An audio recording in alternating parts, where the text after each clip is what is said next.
नमस्कार, मैं हूं मृत्युंजय कुमार झा और अगले आधे घंटे तक कमोडिटी मार्केट पर सबसे बड़ी कवरेज जारी है।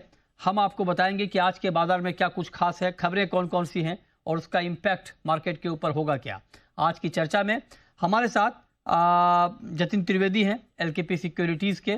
जतिन जी, बहुत स्वागत है आपका। और शुरुआत करेंगे हम कच्चे तेल से, क्योंकि क्रूड का मार्केट 2 महीने के निचले स्तर पर है, क्योंकि यूक्रेन और रूस के बीच सुलह की खबरें आ रही हैं कि सुलह हो सकती है और उसका इम्पैक्ट हम मार्केट के ऊपर देख रहे हैं। आपको लगता है कच्चा तेल और गिरेगा? अ, देखिए, मुझे इस तरह से अपडेट है कि ब्रोकर यूएस जो है ब्रोकर कर रहा है इस डील को, और रशिया और यूक्रेन के बीच में कुछ अगर व्हाइट फ्लैग्स रेज होते हैं तो डेफिनेटली यहाँ पर क्रूड को लेकर के जो प्रोडक्शन जो है वो मार्केट में बढ़ जाएगा।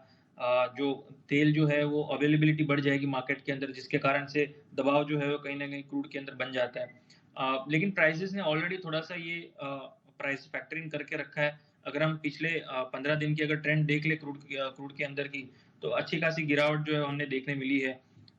जो ब्रेंट जो है वो ऑलरेडी एक सॉफ्ट ट्रेंड जो उसका वीकनेस का चल रहा था। डब्ल्यूटीआई भी वीकनेस के साथ में ट्रेड कर रहा है और इसके साथ में एमसीएक्स ने उसका प्राइस एक्शन दिखाया है। तो मुझे लग रहा है ये जो ट्रेंड है थोड़ा सा कहीं ना कहीं साइडवेज टू रेंज बाउंड रह सकता है, और इमीडिएट बेसिस पर अगर देखें तो थोड़ा सा बाइंग अपॉर्चुनिटी बन जाता है जब तक इसकी कुछ फाइनलाइजेशन अपडेट नहीं आ जाती मार्केट के अंदर।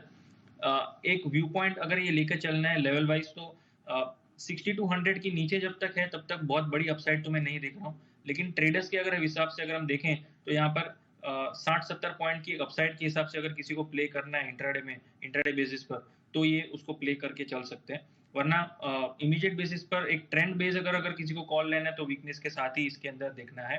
सो डिपेंड करता है कि अगर जो इंट्राडे ट्रेडर्स हैं या अगर पोजिशनल ट्रेडर्स हैं। अगर पोजिशनल ट्रेड के हिसाब से बात करेंगे तो मैं कंफर्टेबल हूँ 6100 से लेके 6120 के आसपास सेल करने के लिए।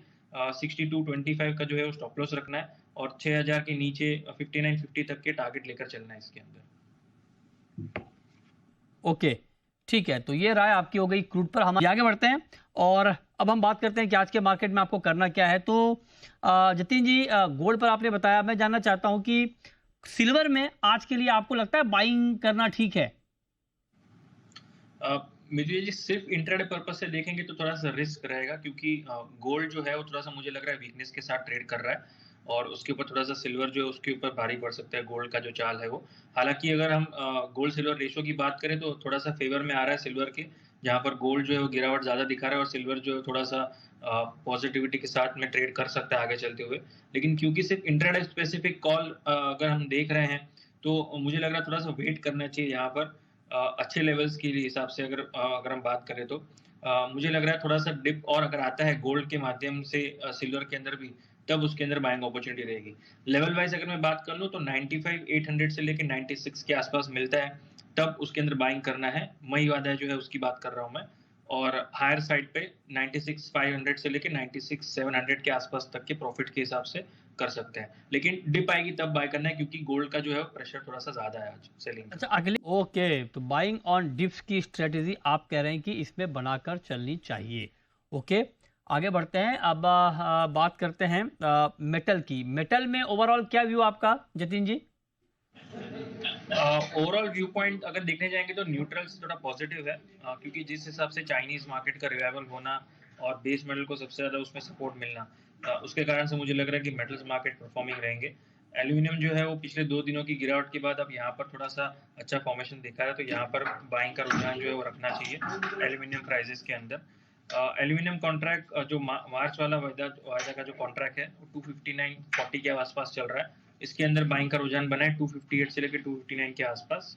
256 के नीचे स्टॉप लॉस रखे और 262 तक के टारगेट रख के चल सकते हैं इसके अंदर। बाई ऑन डिप्स आप कह रहे हैं कि जिंक के लिए कर सकते हैं, इस पर आप नज़र रखिए और यहाँ पर आपके लिए एक ट्रेड बन सकता है। अच्छा जतिन जी, नेचुरल गैस में क्या किया जाए?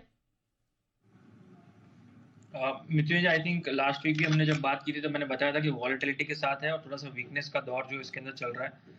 अभी भी मैं उसके साथ ही जाना चाहूंगा। थोड़ा सा वीकनेस जो है और यहाँ से थोड़ा सा डीपन हो सकता है, क्योंकि अभी जैसे कि आप लोग बात भी कर रहे थे कि कच्चे तेल के ऊपर जो इसका असर है ट्रूस का रशिया और यूक्रेन के बीच में, तो इसका असर नेचुरल गैस पर भी दिखेगा, क्योंकि प्रोडक्शन वाइज अगर भले ना बढ़े, लेकिन मार्केट में उसकी अवेलेबिलिटी जो है वो ज़्यादा बढ़ जाएगी रशिया की जी, तरफ से।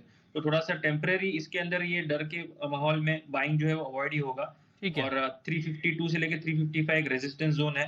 355 के ऊपर जब तक ट्रेड नहीं करता तब तक इसके अंदर व्यू पॉइंट नेगेटिव बनाकर चलें। 335 से 330 तक के लक्ष्य जो है मुझे लग रहा है आने वाले दिनों में देखने मिलने चाहिए। चलिए, बहुत शुक्रिया जतिन जी आपका, शुक्रिया अखिलेश जी आपका भी जुड़ने के लिए, बताने के लिए कहाँ पर ट्रेड के मौके बनेंगे। तो फिलहाल इस बुलेटिन में इतना ही, छोटा सा ब्रेक के बाद भी खबरें जारी हैं। नमस्कार।